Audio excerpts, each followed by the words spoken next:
जी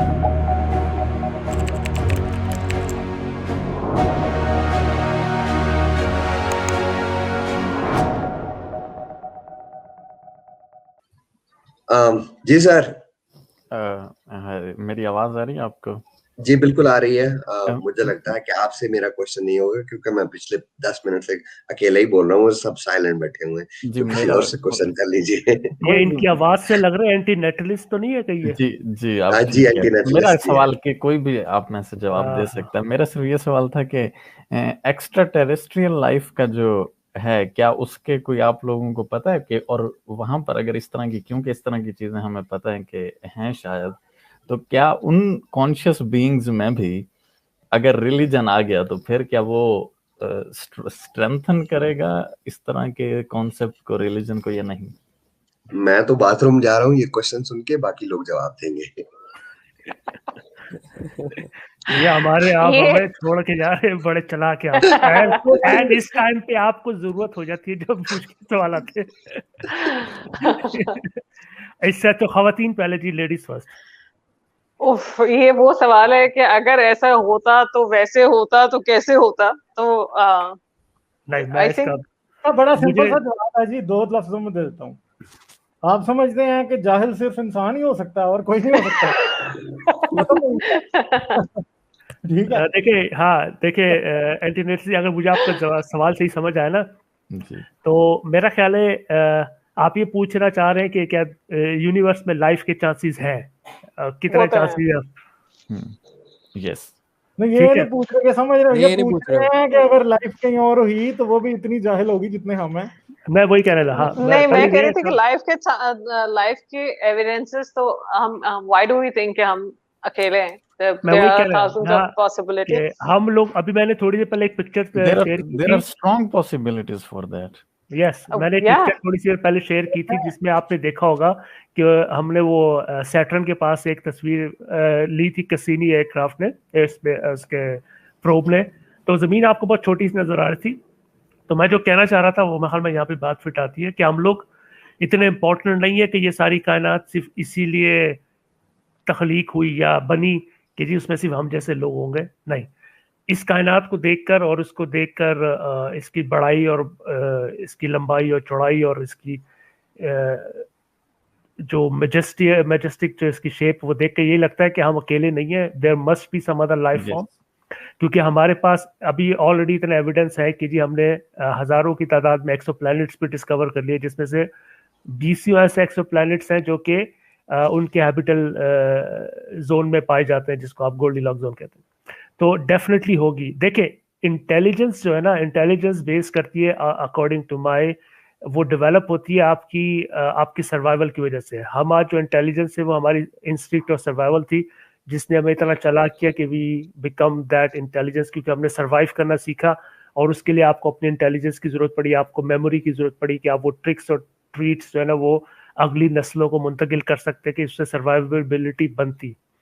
तो ये एक लॉजिकल प्रोसेस है जिसमें हो सकता है। तो अगर किसी और प्लैनेट पे जिंदगी डेवलप हो रही होगी तो वहां भी जो है वो डार्विन की जो यूनिवर्सल लॉज है, जिसको मैं यूनिवर्सल लॉज कहता हूँ, उसके एवोल्यूशन की, वो भी अप्लाई होंगे। वो भी उसी तरह ग्रेविटी के तहत होंगे, अंडर होंगे। उनके ऊपर इस बात का असर होगा कि उनकी जो जिंदगी है वो कितनी टफ है। अगर वहां भी सर्वाइवेबिलिटी का मसला होगा तो वहां कोई ऐसी स्पीसी डोमिनेट हो सकती है। जब आप एक खास हद तक इवॉल्व हो जाए तो फिर आप जिस तरह, अगर हम अपने आप को कॉन्शियस समझते तो वहां ये पॉसिबिलिटी है कि हम जैसी कोई कॉन्शियस बीइंग हो। अच्छा, चले मैं इसका थोड़ा सा जवाब थोड़े और एंगल से देता हूँ। मैं भी ऐड करूंगा, आप बोलें गालिब भाई। हाँ, झूठ जो है ना, झूठ जिधर भी होगा वहां पे मदद जरूर होगा। और झूठ कहाँ से आता है? झूठ कोई भी ऐसी चीज है जो कि आप, अच्छा, मैं कॉलर को रिमूव कर रहा हूँ ताकि स्पेस बना सकूं। सर जी, मैं आपको रिमूव कर रहा हूँ। आई really hope that you don't mind it. जवाब दे दूं इसके बाद? आप इसका जवाब दे दें, लेकिन मैं इसको रिमूव कर दिया। जब कोई इंसान इमेजिन कर सकता है ना, तो वो झूठ भी बोल सकता है, क्योंकि झूठ एक ऐसी चीज है जो कि कॉन्ट्रेरी टू द रियलिटी आप कोई भी बात बता दें। ठीक है, तो मजहब जो है बेसिकली जिसकी जितनी इमेजिनेशन स्ट्रांग होगी वो उतने स्ट्रांग झूठ बना सकता है, मगर उसके पास उतनी एबिलिटी सच को भी तलाश करने की होती है। जो झूठ घाट सकता है वो सच की परख भी कर सकता है। और झूठ का सीधा सीधा ताल्लुक मजहब से है, क्योंकि मजहब सारा असल में झूठ और फिक्शन और ख्याली पुलाव ही है। ठीक है, तो ये जो है अगर एक थियोरेटिकल स्पीशीज हैं जो कि कागज पे चंद कीड़े बना के और उनसे मतलब पूरा निकाल सकते हैं, इमेजिनेशन की गेम है, और हम पूरे नावल लिख सकते हैं और पूरी मजहबी किताबें लिख सकते हैं जिनको हम समझते हैं किसी खुदा ने लिखा है। तो बेसिकली अगर हम ये सब कुछ बना सकते हैं तो इसकी सबसे मेन वजह यही है कि हमारे पास इमेजिनेशन है और हमें झूठ बोलना आता है, बस सिंपल सी बात है। तो अगर कि कोई और भी स्पीशीज होगा कहीं जिसके पास इमेजिनेशन होगी, थ्योरेटिकल फ्रेमवर्क होगा दिमाग में, वो बना सकेगा। तो जी चलें फिर, मुझे दें इजाजत, मैं जरा निकलता हूँ।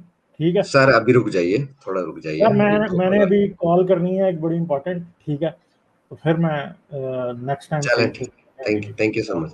अच्छा, हम अगले कॉलर को लेते हैं। स्पार्टिकस भाई, मैं भी एक बार आप ऐड मेरी ये वीडियो भी साथ साथ शेयर कर दें, उसके साथ डॉक्टर कूपर उसमें ऐड कर लेंगे। मैं आपको वो यूएफओ भी दिखा दूं जो कि पाकिस्तान में नजर आई थी, तो मेरे का भी बात हो रही है, तो इसको चला भी देते हैं।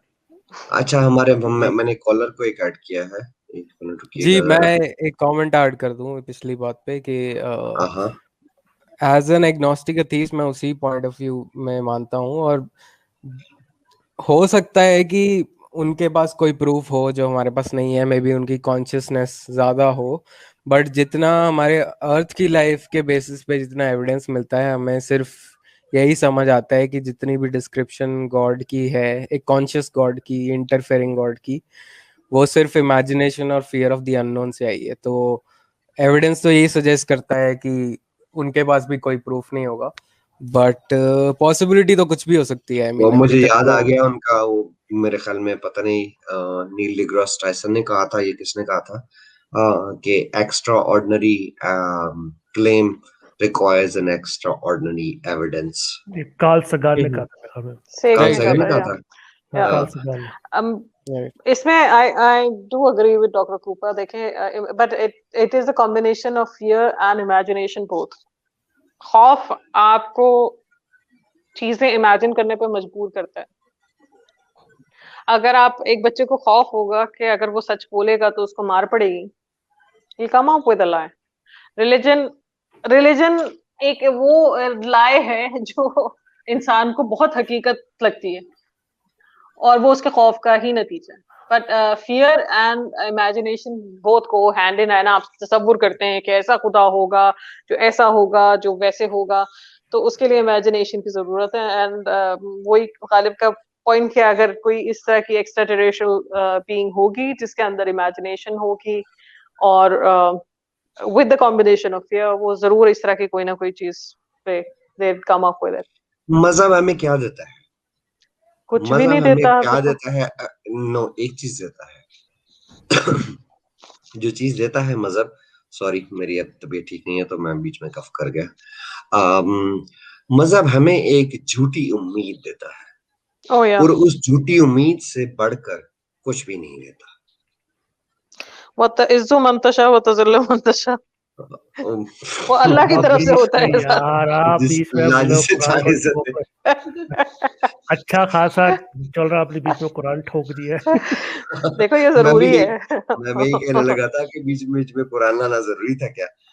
नहीं, चीज ये है कि it's not just Islam, it's every religion. Since you are speaking, आपके लिए सुल्तान जी, please comment on growing. What is this? Growing concept of incel, also part of misogyny. Incel, involuntary celibates. Okay. आप किसी ने कमेंट करना है तो उसके ऊपर कीजिएगा। Suparna ji, thank you so much for your super chat. I really hope कि मेरे पार्टिसिपेंट्स में से आपका क्वेश्चन आंसर किया जाएगा। मतलब समझ नहीं आया यार तो इसमें इंसेल, आई थिंक इट्स वो द मेन हु फाइंड के वो औरतों को अट्रैक्ट नहीं कर सकते, if I am not mistaken, और इनवॉलंटरी सेलिब्रेट। हाँ, और वो समझते हैं जिनको औरत नहीं मिलती है बेसिकली।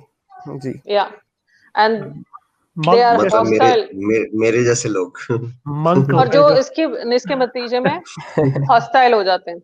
बट एक इंटरेस्टिंग स्टडी थी, I think there needs to be more studies on that. आप जितनी टेररिस्ट एक्टिविटीज कैरी आउट करते हैं जो टेररिस्ट, उनके अंदर हॉस्टिलिटी टुवर्ड्स वुमेन पाई गई इन मोस्ट ऑफ देम उनके अंदर एक इनसिक्योरिटी, वो उनकी मैरिटल लाइफ अच्छी नहीं थी। एक वो था जिसने वो यूएसए में वो बॉम्बिंग की थी, जो गे क्लब फ्रीक्वेंट करता था, एंड वो सेक्सुअलिटी का इशू था, उसकी शादी हो चुकी थी। जो मुख्तलिफ फ्रांस में वो जो नीस में वो जो अटैक हुआ था, वो उसकी शादी टूट चुकी थी, उसकी वाइफ ने अब्यूज रिपोर्ट किया था काफी दफा। Most of the cases terrorist के वो ऐसे ही लोगों के होते हैं who are hostile towards women, और फिर उनको जस्टिफिकेशन इस्लाम से या रिलीजन से मिल जाती है, and they become they go a step ahead, और वो उन्हें लगता है कि ये औरतें इस तरह की हैं तो दुनिया इस तरह की है, इनको तबाह कर देना चाहिए ना, all that. So that is my take on it.